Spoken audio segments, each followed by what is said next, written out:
uses his one shot. It's a different derby when they're going forward, and that's a fine save by Paul Jones. It denies the Costa Rican.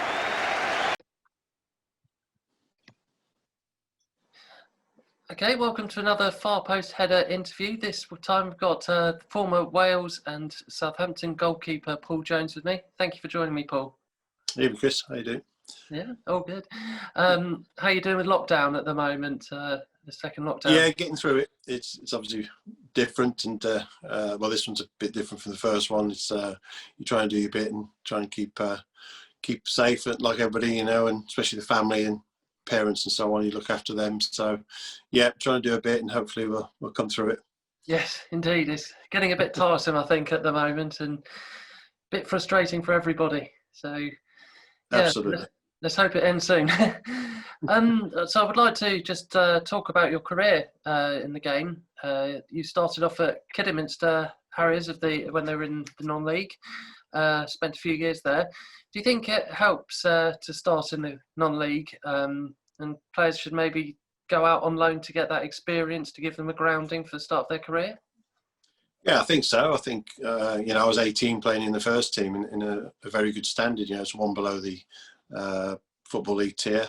I think youngsters that play sort of under 23s and so on now don't really have that real competitive edge. So whether it be non-league or a lower league club, I certainly think it would be a benefit, especially with goalkeepers. Certainly, I think you need to be playing competitive games, and certainly those non-league games that I was 18, as I say, when I started, and you knew you were playing against 30-year-old men that wanted to put you in the back of net as well as the ball. So it's certainly you either get up and get on with it, or you sort of sink and die like with it. But no, that's a great learning curve, definitely. Brilliant.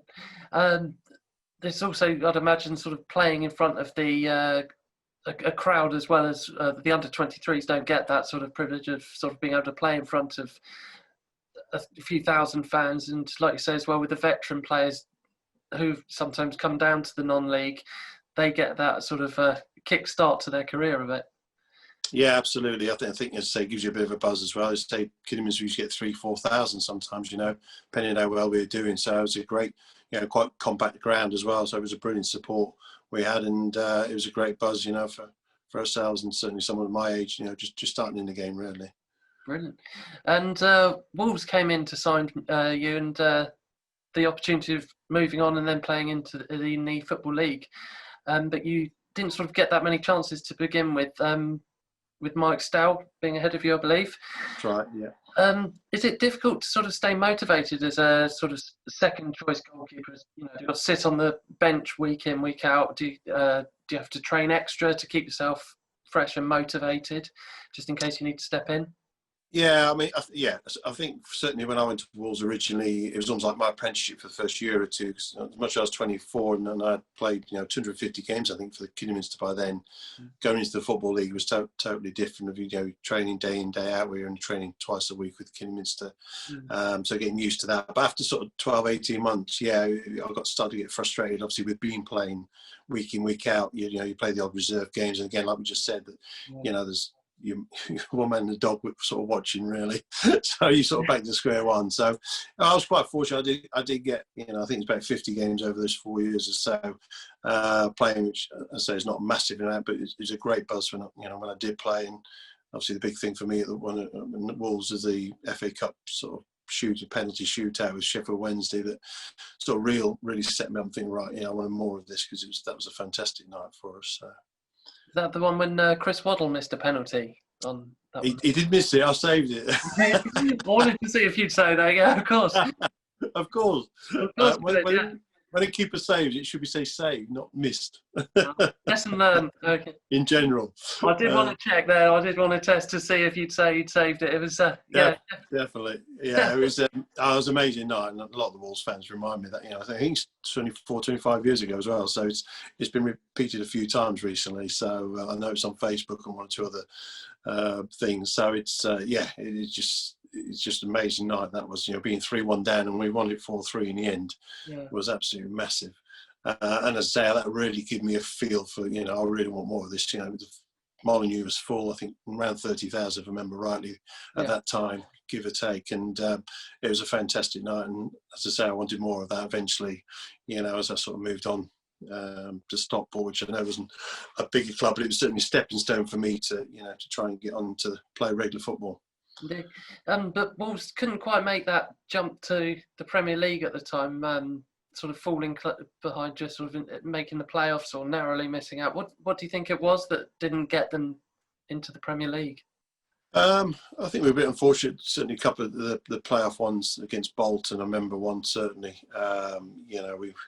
We had a situation where I can't think the guy up front should have been sent off really for a bit of the off-the-ball incident, and then we ended up losing anyway. And it was just Graham Taylor was the manager at the time, so that was a massive miss out. And then we just didn't quite have enough for some reason at that time, and unfortunately just missed out. Obviously, years down the line, Dave Jones got them back into the Premier League, and obviously up and down a couple of times, but now certainly sitting in there and doing very well under the new regime. Yeah, they're sort of one of the cliches of football, sort of the sleeping giant, really, aren't they? They are a team that have a large following. They've got a lovely stadium, and they're making that progression now onto European football. And it's they've got the history as well of Billy Rice and stuff like that.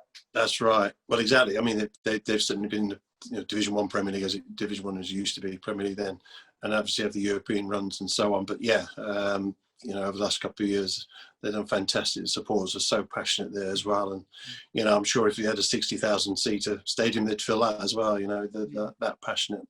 The away fans are always tremendous. So it's certainly set up there. It's just, again, this season maybe just dropped off a little bit from what they were doing from last season. But it's always tough, to keep that level and standard up. But they're doing very well. I think maybe if they bring one or two players in January, they can certainly push on again for the European places. Definitely. I was then going to ask you, and you mentioned about Stockport. You joined Stockport and they went on a great run in the Coca-Cola Cup, and you beat 3 Premier League teams along the way. So it's definitely, I think, it was the most successful Stockport team. What do you remember of that run?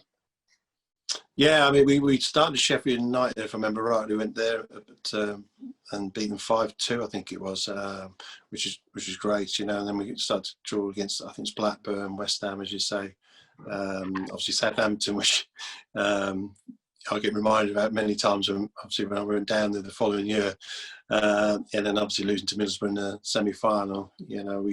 We just didn't quite jump over the final hurdle as such, but it was a tremendous run, as you say. We got promoted that season as well, but it helped me, and obviously Dave Jones got the job at Southampton to sort of next season get in the Premier League, which is my end goal at the end of the day, was trying to play in the Premier League as high as possible, certainly. They got promoted Stockport that season as well, and they were unlucky not to go up as champions. I think it's from the second to the first, as it was then. What do you remember of that promotion campaign? Yeah, I mean, we started off poorly. I remember that. It wasn't a brilliant start. And then once we got going, and if I remember right, the last 16 games, we were unbeaten and just missed out to Luton by a point, if I remember rightly. But it was a fantastic run with the cup games and so on. Players say about playing games. I think I played 67 games that season, which, I loved it. So, I mean, more of the games the merrier for me. But I think we did play something like 68, 69 games. I just didn't play in a couple of the auto class, whatever they were called at the time. So I know I played 67 games, but I was well happy to do that. It's not a problem at all. Didn't have to do so much running about if you're in goal, I suppose. Well, it probably helps, yeah. I've been asked by a good friend of mine called Simon, who's an ardent Stockport fan. And he wanted to ask, it's the first time I've actually asked a question that's been sent by one of my friends. And he asked that you were part of that county side that he thinks is the greatest ever side. And many fans feel that if county had kept that side together, that they'd gone straight up into the Premier League after going from the first division if you had stayed and Dave Jones had stayed on maybe for an extra year. Looking back, do you think that Southampton side were not as good as that Stockport team, or do you think that Stockport, What, good team. when we play Southampton or after that? Sorry, Ed. Do you mean when we play Southampton in the cup? Just generally, moving Just up that generally. season. Yeah, I think certainly the Stockport team was very good. I mean, we had players that had dropped down, like myself and Andy Murch and Tom Bennett, of all they'd experienced in the Championship, Chris Marsden and so on. To say, obviously, we were going to get into the Premier League, we'd need 2 or 3 more players, certainly, for that group to go on again. It's very difficult to say whether we were as good as Southampton. Obviously, we beat them in the Coca-Cola Cup as such. I mean, the one-off games, you know what I mean? So it's always going to be very difficult to say that as much as we beat West Ham and so on, they are one-off games as such. When you're playing week in, week out against top-quality sides, it's always going to be difficult. But I'm sure if things turn out that way, Dave would have brought in, as I say, 2 or 3 players, which would have helped us. Whether we would have got into the Premier League had been very difficult. But I know we certainly had a good go at it. Definitely.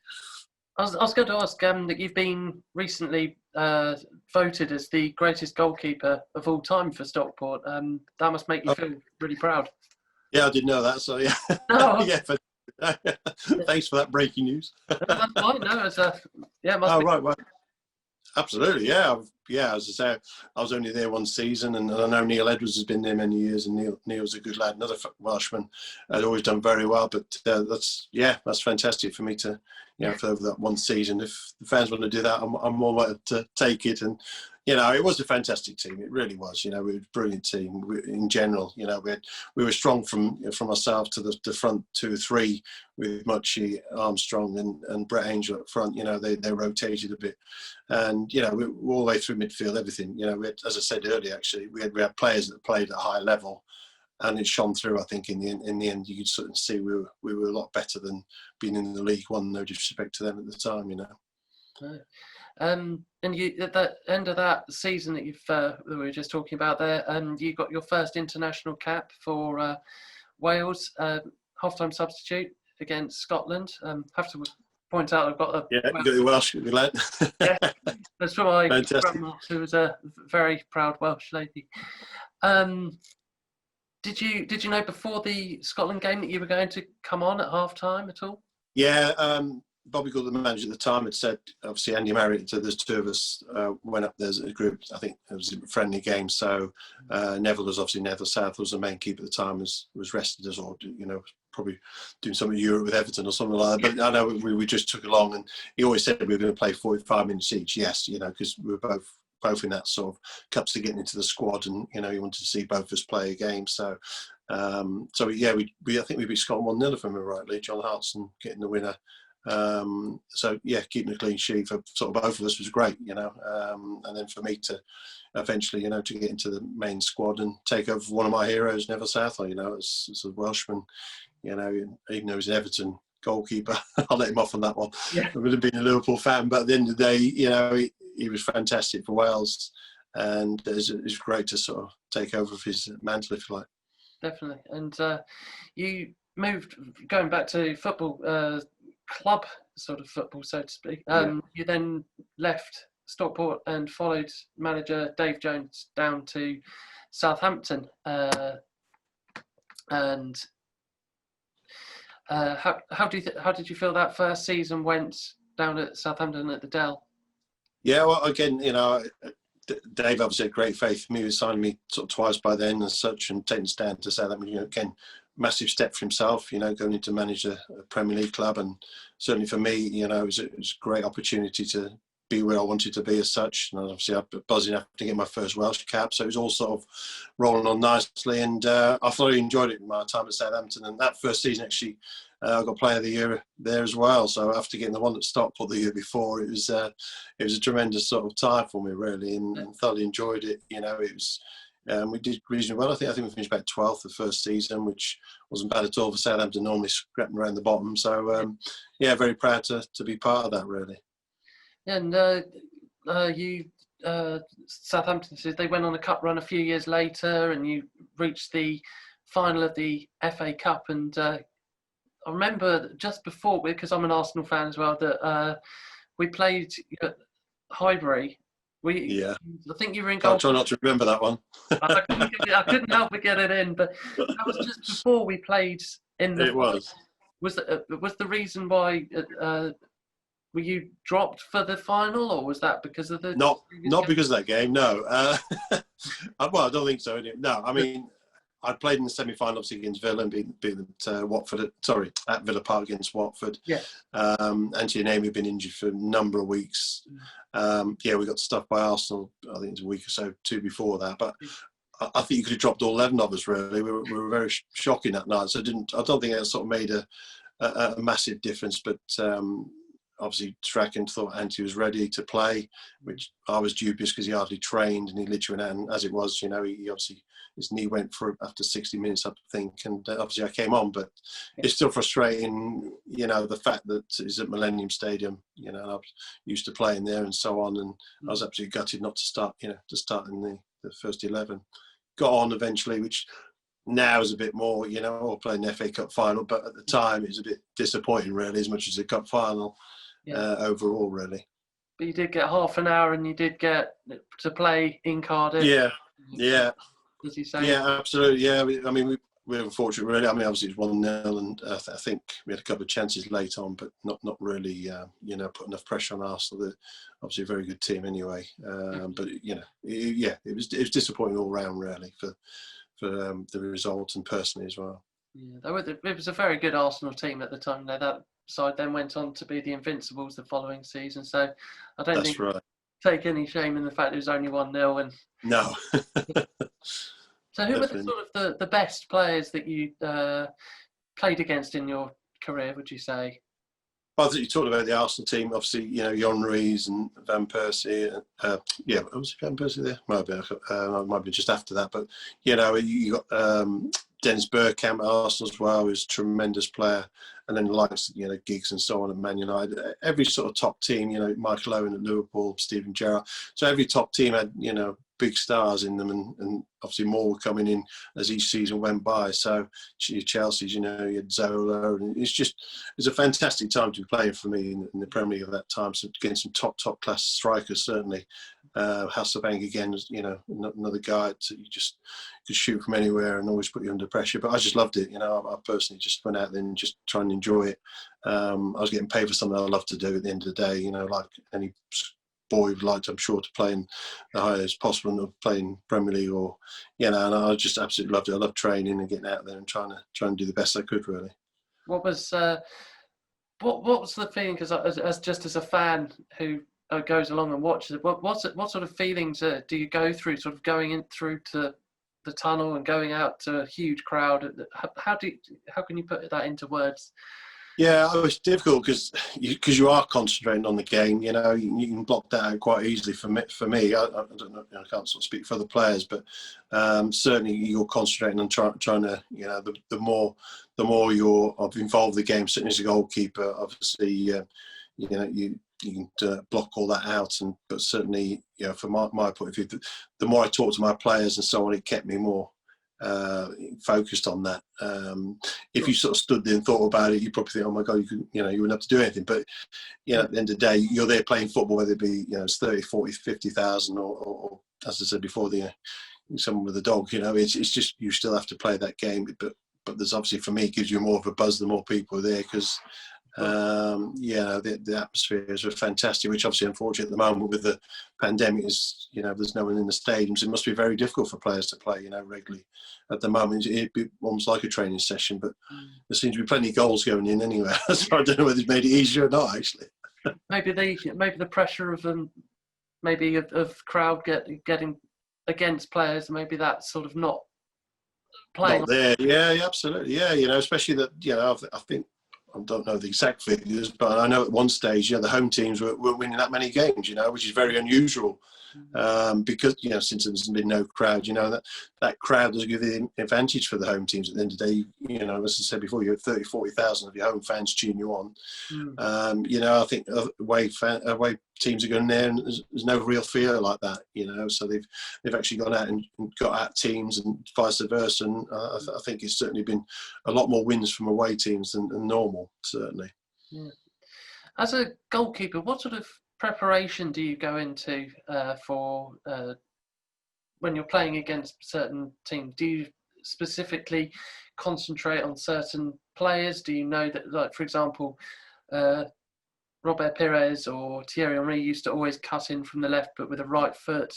Do you watch players when they're about to take a shot? Do you have to know certain things before you're going into a game? Yeah, I mean, for me, it's certainly watching Match of the Day was a lot of the homework, because at that time, you mid to late 90s, early 2000s. There's not a big thing now where goalkeeping coaches have got videos and they've got iPads, and everything. You can sit there all day long. Every game's televised now. Every game has got 20 cameras there. There's all this, the following by all the Opta stuff and all that, that can be just go back over the time. But you generally, for me at the time, as I say, you were told by a scout you used to go to a game and sort of say, well, he does this. Obviously, the real top players you knew, because they're international players that you saw them week in, week out. Is more perhaps when you played against someone that new came in. Didn't know a lot about whether left foot, right foot, what they like to do. But you're right, the Bergkamps and so on, you virtually knew, don't get on his right foot, because you're in trouble if he's on his right foot from 20 yards. That type. And Henry, drop off, don't get too far up the pitch, because once he's past the last defender, there's no stopping. So there's things you understand and that you can do work out that try and help yourselves. And as I say, now though it's so much more computerized and so on. I'm sure what they use and all the TV coverage is phenomenal now from Sky and so on. Yeah, it seems to be all turning into a whole different game. You see like little things on Match of the Day, like the expected goals. I still don't know what that is properly, and no, there's so much just investing in statistics, isn't it? We won't mention VAR. That's another story as well. We'll be here all night. No, exactly. And going back to your international career, I always remember the Welsh team being so close to Euro 2004. There was that playoff against Russia. What are your memories of that qualifying campaign? Yeah, I mean the campaign started off brilliantly. We beat Azerbaijan, Finland, Azerbaijan, I think it was, and then Azerbaijan at home, and then we beat Italy. So all of a sudden we've won 4 games in the space of, I think it was about 6 months. Right.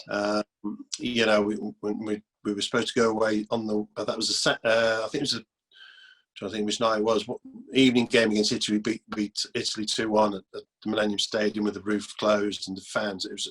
That was one of the most amazing nights ever. To beat an Italy side that you had Buffon and all the top players, Del Piero and so on. They were full of top class players. Beating them was unbelievable. And then we were supposed to go and play, I think it was Yugoslavia at that time, and then the president had been killed, and it all sort of started kicking off over this. So unfortunately, the game got called off, and they hadn't won for 12 months, and they're all over the place. Yeah. Unfortunately, I think it was following season we went and played them, and they'd sorted themselves out, and unfortunately we didn't win another game. I think we drew with Finland to sort of qualify for the playoffs, if I remember rightly, and which was absolutely gutting at the end of the day, because we started off so well. And then went to Russia, drew 0-0 in the first round, to the first leg, such. And then come back to Cardiff Millennium Stadium, and unfortunately lost 1-0. There was a bit of a hoo-ha. I don't remember obviously the guy that scored the goal had been drug tested, and he had failed it, but he still played in that game. Yes. It hadn't been sort of come through enough time, and then of course we tried to get through that, but it was never going to happen. And then through that game, if I remember right, we've had several chances to score ourselves, and fortunately was never, we weren't good enough to do that the night. But so that was, again, as much as the Italy game was one of the amazing games, and disappointed losing to Russia was probably there as well. It's an awful night, really. It must have been nice, if a little bit difficult, that it wasn't you yourself that went, but to see Wales go to the Euros in 2016, I think was. Fantastic. Absolutely. And they were brilliant as well to get to the semi-final. Very unlucky to not see, unfortunately get to the final, but played some great stuff, and obviously beating Belgium was a massive, one of the top sides in the world. So, and then, they're still doing it now. They started to very well in the National League there, and obviously qualified for. I don't quite understand all these leagues they've been doing now. They have to get, I don't know if they've gone up a league or something after winning against Finland the other night, last night, wasn't it? I think so. Brilliant, yeah, absolutely brilliant. And they've got some fantastic youngsters coming through. You know, and obviously Gareth Bale is the figurehead there, but you know, these tremendous players that play at Liverpool's and different places that, you know, got the experience now, and it'd be brilliant. You know, hopefully continue that on really. You mentioned earlier that you were a Liverpool fan, and you got to play for them a couple of times just towards the end of your career. Yeah, I mean that was just as I say. You imagine playing for Arsenal or whatever club you supported. You know, it's just, even for me, I've played, I don't know how many games by then. You know, 400 or 500 league games, but to actually turn up and play for Liverpool, I got a phone call on the Thursday after training from Strachan saying, "Look, Liverpool have just got a couple of injuries. Would you like to go?" I wasn't playing, so I was, yeah, go on then. Yeah. So I travelled up Thursday. Yeah, travelled up Thursday. Trained with the boys on the Friday. Played Villa at Anfield. On the Saturday, beat them 1-0, so kept a clean sheet, a couple of decent saves to be fair. Just to run out the Kop, which I'd done obviously before for Saints, or even when we were before the Millennium was built, we played, well, as Wales, we played at Anfield, so I played there quite a few times actually over different things. But to actually run out for Liverpool was just, yeah, to wear the shirt was yeah, truly amazing really, and yeah, memories you know which you keep forever. And the great thing, I mean, it was only 2 games unfortunately, but because Georgie Dudek wasn't as injured as we thought, and I only stayed for a month and then went back to Wolves and so on with Dave Jones. But I did go back 12 months later with Watford. I was on loan at Watford to play in the Coca-Cola Cup, or League Cup, whatever it's called at the time. And at Anfield, and all the cops stood up and applauded us, which was amazing, really. Wow. You know, to sort of say thank you for those 2 games, and even people out saying, "Oh, brilliant! You know, you come for those 2 games, you signed this," and it's like, wow, you know, you sort of remembered that well just for 2 games. So it was absolutely brilliant. Fantastic. I was just going to finally ask, sort of, what are you doing now since you've retired from the game? Well, nothing football. I mean, I did step my own coaching up, goalkeeping coaching for a while, but unfortunately my knees aren't great. As in, I'm okay walking and so on, but it's anything goalkeeping wise, which you're obviously doing a lot of. You know, I did my own stuff, so you know, serving the ball and so on, and showing kids how to do it. And that, and unfortunately, as you get older, I'm in the 50s now, it's your old back starts ache and the knees and so on. So I've stopped doing that over the last couple of years, but for many years, I've been trying to raise money for a local charity, Chestnut Tree House, which is Children's Hospice in Harrendal, which I live nearby now. And just trying to, mainly golf events, because I like my golf, and that's easy, to be fair. My wife's very good at organising stuff.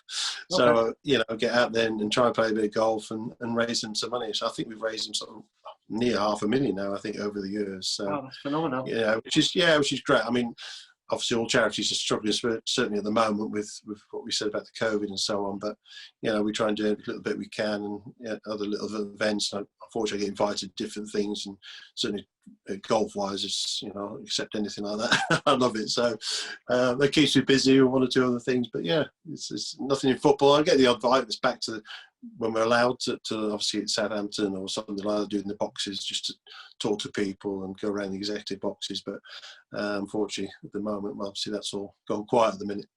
Well, you also get people like me phoning in or asking. Absolutely, yeah, that's right. Yeah, the other interviews and so on, which is obviously talking about memories, which, you know, as I say, someone was saying the other day about, you know, just when the guys were chatting, said, you know, obviously, you know, you can't do it now. But I said, no, obviously you can't, but you've got those memories that no one can take them away from you, you know. And I think someone was talking about someone was selling medals and so on. And I said, well, sometimes, you know, at the end of the day, if they need the money, you can understandable, but they'll never take their memories away, you know. And that's the same for everybody who's played in the top flight. I think, you know, as much as it's nice to keep your shirts and so on, which, you know, which I've got as well, that, you know, sometimes people have to, you know, if they financially have to do that, but they'll never lose those memories. And, you know, it's great when people do ask to sort of talk about that. You end up sort of, oh yeah, I did all right, didn't I? Type thing. Do you keep any of your shirts or?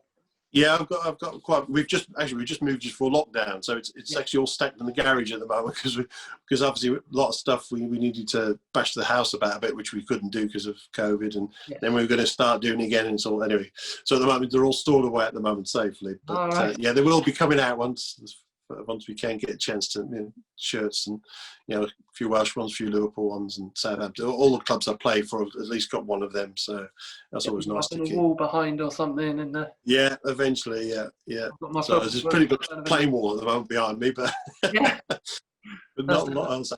definitely a work in progress there. Absolutely, definitely. Well, thank you very much for joining me, Paul. It's been a real pleasure to speak to you. Great, Chris. Cheers. Thanks for the Thank you. information. Cheers. Good to see you.